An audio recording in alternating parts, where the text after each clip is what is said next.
Disons que j'ai un peu souffert de ne pas pouvoir dire à nos compatriotes cette disposition de la loi que j'ai tenu à leur garder aujourd'hui comme un morceau choisi. C'est l'article 122 du Code pénal qui dit que dans son alinéa 1, G est puni d'un emprisonnement de 3 mois à 2 ans et d'une amende de 50 000 à 500 000 francs ou de l'une de ces 2 peines seulement, celui qui, G, à l'aide de fausses nouvelles, de propos calomnieux ou autres manœuvres frauduleux, supprime ou détourne des suffrages, détermine un ou plusieurs électeurs à s'abstenir de voter. La loi camerounaise punit ceux qui déterminent les électeurs à s'abstenir de voter. Et quand j'ai fini de dire ça pour boucler le morceau choisi que je leur ai gardé, je leur ai aussi gardé en appui de ce que je viens de lire, l'article 3 de la Constitution du pays, qui dit que les partis et formations politiques concourent à l'expression des suffrages. Point. C'est un point qu'il y a là. La mission des partis politiques est claire. Les pères fondateurs de notre nation ont dit que les partis, c'est pour amener les gens aux élections. Merci.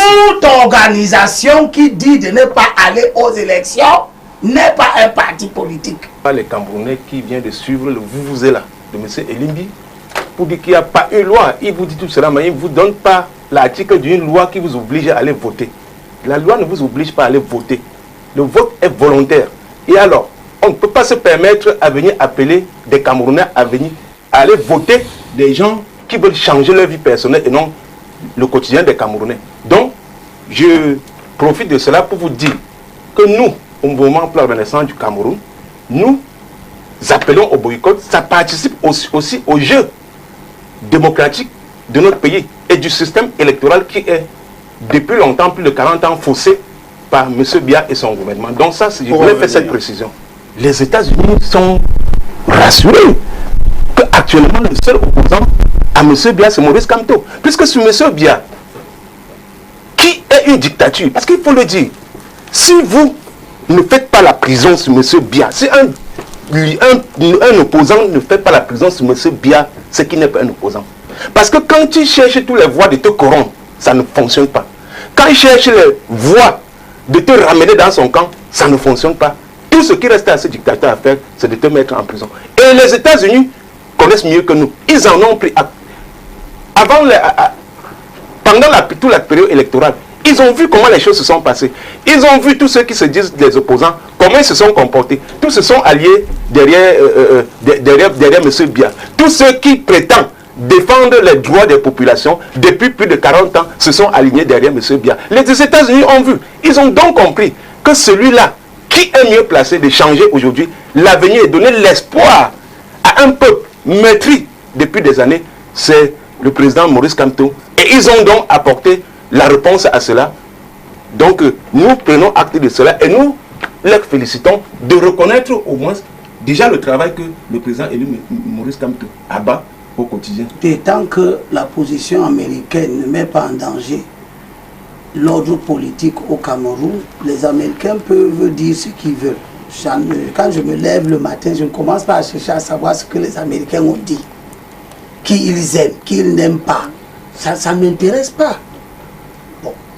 Ce que je veux dire, c'est que vous avez entendu ce compatriote parler. Je venais de lire la Constitution et dit que je n'ai pas dit aux gens quel article. Ça veut dire que quand je lis, ils n'entendent pas. Et quand tu n'entends pas, encore moins, tu ne peux pas comprendre. Je lis l'article 3 de la Constitution. Les partis politiques, les partis et formations politiques concourent à l'expression des suffrages. Point. On n'a pas dit qu'ils font autre chose. C'est la mission que la Constitution leur donne. On n'a pas dit qu'ils font autre chose. Je te lis aussi l'article 122 du Code pénal. Tu n'entends pas. Tu prends la parole, tu commences à raconter tes intimes convictions. La nation ne marche pas avec tes intimes convictions, elle marche avec les lois et les règlements. Non, c'est moi qui parle. C'est moi qui parle. Peut-être que vous, votre fonction, c'est de tourner la loi. La mienne, c'est de demander à tous les compatriotes de la respecter. Et le code pénal dit que est puni d'un emprisonnement de 3 ans à 2 ans celui qui détermine un ou plusieurs électeurs à s'abstenir de voter. Quelle est la langue qu'il faut parler pour que tu entendes français? C'est quelle langue? On dit de ne pas déterminer un électeur à s'abstenir de voter. Tu viens dire que c'est ton droit, c'est ta contribution à la démocratie de violer une disposition du code électoral, de violer les principes constitutionnels. Voilà l'organisation que vous amenez sur tous les plateaux de télévision, tous les dimanches, lundi, mardi, mercredi, du matin jusqu'au soir, quand on se lève, on entend des gens qui ont pour vocation de venir travestir la lettre et l'esprit, non seulement de la Constitution, ce qui est extrêmement grave, mais même du code pénal. Vous venez nous parler de Maurice Kamto, de patati et de patata. Vous vous êtes mis hors jeu du processus électoral. Très bien. Et de votre propre fait.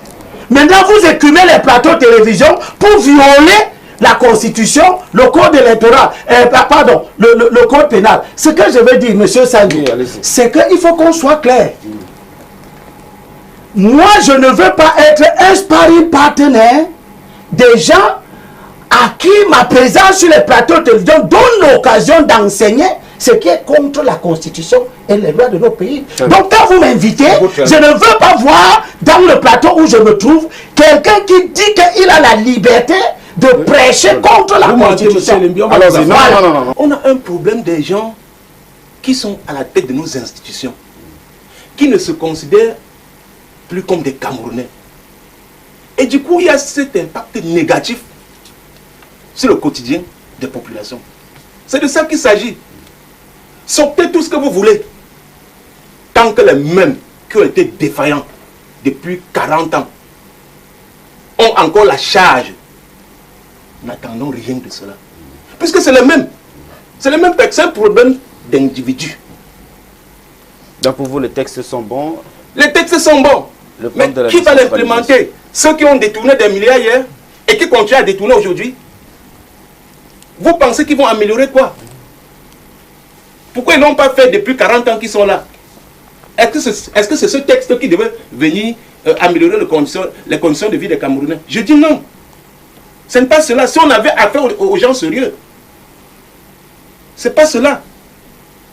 Donc en réalité, ils ont encore cherché des petits mécanismes pour remettre les Camerounais dans leur sommeil et continuer à piller comme ils le font.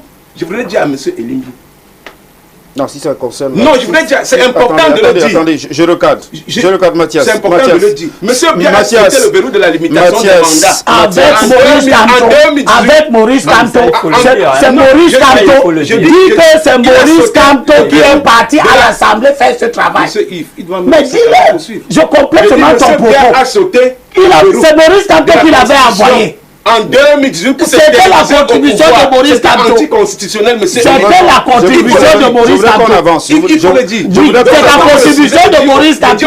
C'est ce que Maurice Kamto. Mais je parle de la constitution. Oui. Que Maurice Kamto a contribué à faire. Il a sauté le verrou. J'ai dit, en appelant des opposants comme vous. Monsieur Kamto, le débat ne se situe pas à ce niveau, s'il vous plaît. Je recadre le débat. Je vous ai déjà dit qu'il y a des mauvais partis d'opposition. Il ne faut pas croire que dès que quelqu'un prend une mafia, il organise n'importe quel truc, ils appellent ça parti d'opposition, boum, c'est bon, on met sur les télés, chacun vient et raconte n'importe quoi.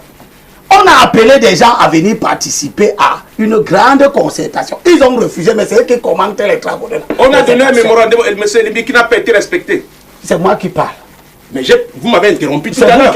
Nous avons remis notre mémorandum au premier ministre. On s'en fout de votre mémorandum. Il y a eu des conditions de participation. Ça n'a pas été respecté effectivement parce que ça touchait leur pouvoir. Et je suis très content que vous n'ayez même pas participé. Deuxième chose que je veux dire, c'est que je suis de ceux qui travaillent pour que les mauvais partis de l'opposition tombent. Un est déjà tombé. Le MRC, il est dans la boue, c'est bien comme ça. Je m'en réjouis et je demande même aux autres Camerounais de se féliciter de ça. les travaux sur la décentralisation ont été de bons travaux.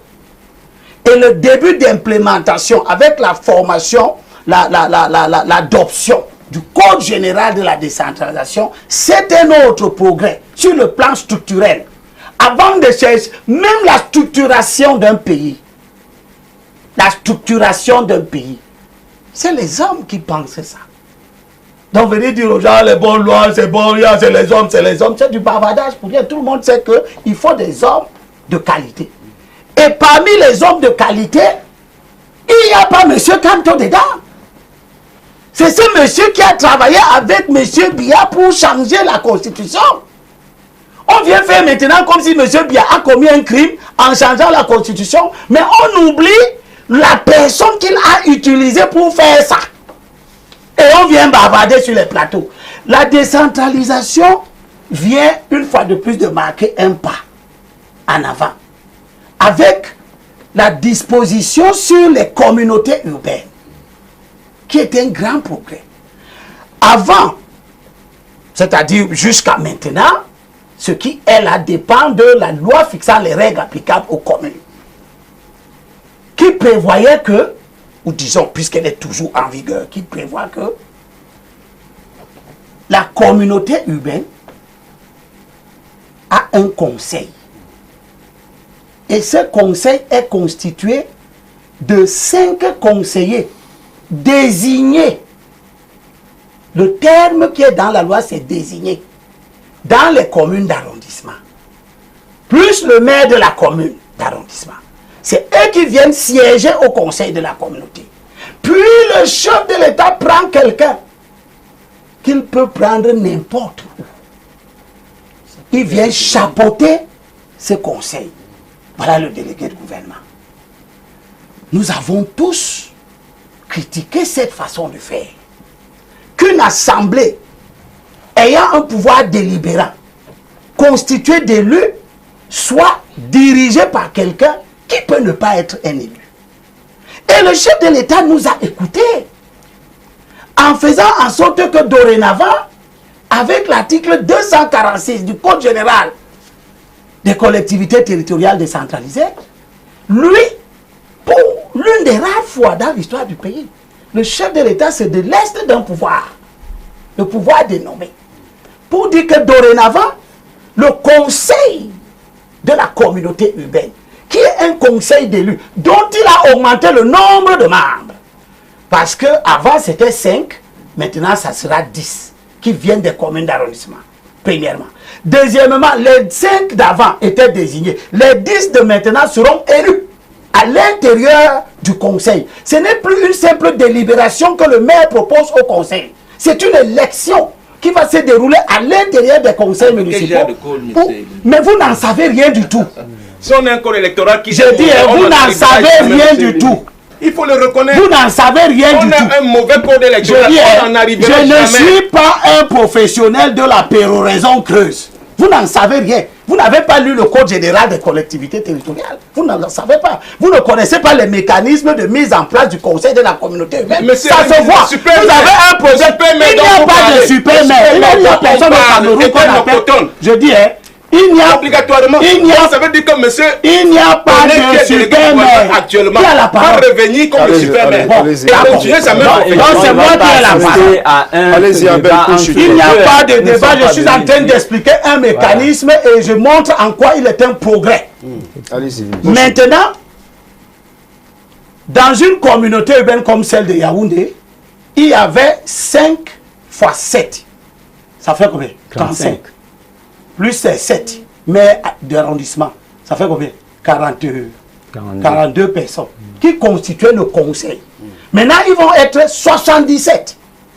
C'est-à-dire qu'on augmente la capacité de réflexion de ce conseil. Deuxième chose, ce conseil va élire lui-même en toute souveraineté le maire de la ville.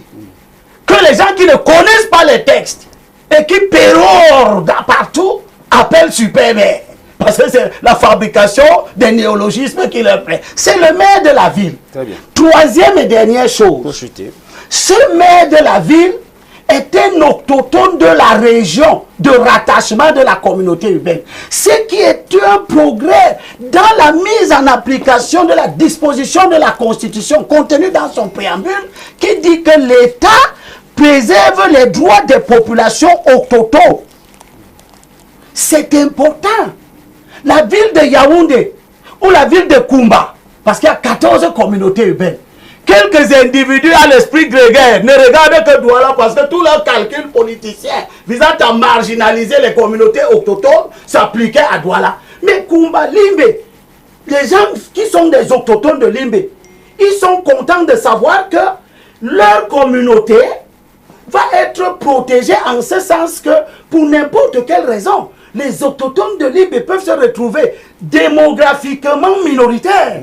Et à ce moment, les partis politiques ethno-fascistes comme le MRC peuvent venir à Limbe décider que c'est un ressortissant de Bafoussa qui doit être... Mais comme tu n'en sais pas, n'en parle pas. On va évoluer. On va évoluer. Je ne sais pas. Vous voyez, parce que là, dans le conseil de la communauté urbaine, des mauvais esprits, les acteurs politiques de mauvaise allure, comme ceci, peuvent aller gagner les élections dans les communes d'arrondissement avec une majorité qui exclut les autochtones de la commune d'arrondissement. On est pas. Et je termine s'il te plaît, un tout petit bout. Vous savez ce qui est en train de se passer? J'ai amené le journal ici. Vous savez ce qui se passe à Douala 5? À Douala 5, un autre parti d'obédience quasi ethno-fasciste, comme le SDF, a mis une liste. À Douala 5, la liste du SDF qui va aller aux élections là, elle a 61 conseillers municipaux. 59 sont originaires de l'Ouest. C'est justement pourquoi nous demandons aux Camerounais de ne pas aller voter. Et il reste... Non, ne tenez pas ce discours. Non, mais ne tenez pas ce... Non, mais ne tenez pas... Non, il dénonce maintenant. Ce que nous dénonçons. S'il vous plaît, Kameni, ne tenez pas ce discours sur mon plateau, s'il vous plaît. Il y a deux personnes qui ne sont pas originaires du Grand Ouest là-dedans. Nous avions demandé la libération de tous les prisonniers politiques. Leaders de cette contestation qui sont encore en prison. Certains ont fui le pays. Nous avons demandé de les accorder même des amnisties pour les permettre, parce que ceux qui sont sur le terrain se reconnaissent en eux. C'est ce que nous disons tout le temps. Et nous avons demandé d'organiser un grand dialogue national sincère, vérité et réconciliation. Et nous avons demandé l'arrêt des hostilités là-bas. Tant que ces choses-là ne sont pas mises en place, ça serait difficile, puisque vous ne pouvez pas dire. Et c'est justement pourquoi la guerre continue. C'est pourquoi les sociétés continuent de les tuer. C'est pourquoi certains continuent à fuir pour entrer dans la... Parce qu'ils ne se sentent pas en sécurité. En réalité, ça n'a pas eu d'impact sur le terrain. Et maintenant que ça n'a pas eu d'impact, qu'est-ce qu'il faut faire? Il faut prendre en compte les propositions, les bonnes propositions que le MRC a déposées. Ça dit arrêter la guerre là-bas. Appeler tout le monde autour d'une table. Puisqu'on ne peut pas, que ce soit statut spécial ou pas, on ne peut pas mettre en place ces éléments-là tant que les armes continuent à crépir sur le terrain. Ça ne fonctionnera pas. Très bien. Nous sommes 100%, 200% de fois que la paix y revient. Et ça a été même le discours du président Maurice Kamto, durant tout même avant les élections présidentielles. Arrêtons la guerre dans cette zone. Les gens meurent, les gens continuent à mourir. Mais certains croient traverser sur ces cadavres-là pour aller aux élections parce que c'est les postes qui les intéressent. Nous disons non. Et si vous voulez, prenez parce que nous disons non comme agent comptant que nous excitons à la violence. En aucun cas, mon cher ami. En aucun cas. Nous ne pouvons pas accepter qu'on traverse 3000 cadavres pour aller aux élections. C'est des Camerounais qui sont morts. Les gens ont pensé au grand dialogue qu'il fallait interpréter l'article 62 de la Constitution dans un sens qui permette à l'État d'organiser un statut spécial pour ces régions. Ma décision est que donnons une chance à cette expérience-là. Et voyons. Mais avant, une fois que j'ai fini de dire ça, je rappelle d'abord aux impénitents du mal ce que dit la loi.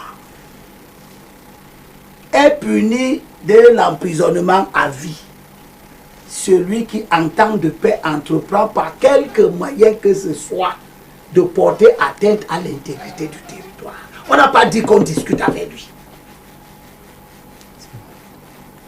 La loi n'a pas dit que si quelqu'un, par quelque moyen que ce soit, entreprend, c'est une entreprise, tu entreprends de porter atteinte à l'intégrité du territoire, on ne discute pas avec toi. On t'arrête, on t'emmène devant le juge, on te condamne à l'emprisonnement à vie. C'est ça qui est dit. Les bonimenteurs qui écument les plateaux de télévision pour donner l'impression qu'ils sont politiquement corrects. Ici, c'est politiquement incorrect. Et c'est ça qui est la vérité. C'est qu'on ne discute nulle part dans le monde avec ceux qui décident de porter atteinte à l'intégrité du territoire. Donc, le gouvernement, face à ces gens qui sont la face cachée du MRC, puisque c'est le MRC qui parle politiquement pour eux. C'est le même gouvernement qui est allé négocier à Boko Haram pour libérer les Français. Tout le monde le sait, monsieur. Mais tu laisses ça que les Camerounais entendent. C'est le même gouvernement. Ils sont allés négocier avec Boko Haram pour libérer les Français. Parce que c'était le blanc. Parce que c'était le blanc. Mais les Camerounais sont indignés. Qui a la parole? Abel Elimbi. Bon, ok, comme c'est moi, merci. Vous avez 5 minutes, oui. Hein, pour qu'on évolue avec le débat. L'année, il y a 2 ans, il y avait la guerre là-bas, au nord-ouest. À ce moment, M. Kanto a compté le nombre de morts et il a trouvé que le nombre de morts était suffisant. Et il a démissionné. Il a trouvé que le nombre de morts était suffisant pour aller aux élections. Et il a démissionné. Maintenant, il vient de compter encore les morts. Il dit qu'il y en a 3 000. Il a démissionné, monsieur. Et que quand il y a 3 000 morts, on ne doit pas marcher sur les cadavres pour aller aux élections. On devait seulement marcher sur les cadavres quand il y avait 1500 morts. Pour aller à l'élection. C'est justement pourquoi il a démissionné le bon. Mon cher, le Cameroun est un pays des institutions qui marchent cette mal. Une population, une nation, tout ce que vous voulez. Il y a eu des élections. Les Camerounais sont allés aux élections. Kanto est allé aux élections. Et il a gagné. Il a perdu. Je dis il a gagné. Voilà. Il a gagné dans ta tête. C'est il a gagné. On peut évoluer. Moi, je ne le refais pas. Et non, c'est Abel,